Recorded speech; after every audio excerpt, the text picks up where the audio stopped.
Emil, þetta að bresta á. Þið mæti Grindavík og þeir eru með heimaleikja réttin. Hvernig svona metur þú heimavöllin farandi inn í þetta Emi?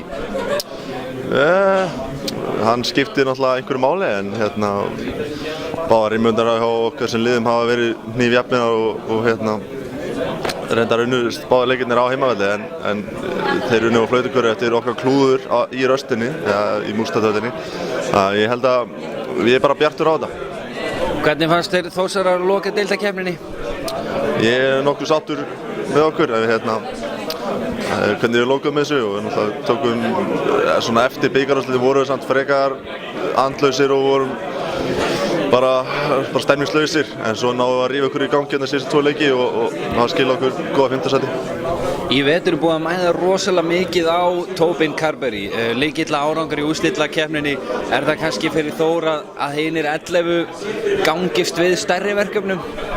Já, klálega. Það er ekki bara að Tobin þarf að gera allt raukum. Við þurfum að stíga upp eins og ég, Magic, Óli, Raggi. Við þurfum að gera betur að skora boltanum og vera áranir. En Tobin að gera það fyrir okkur að ef að þeir ætla að dekka okkur alla þá skora Tobin alltaf bara 40 stig. Þannig að þeir þurfa að vega og meta bara hvað það ætla að gera. Emil, gangi ykkur vel og góða skemmtun. Takk fyrir.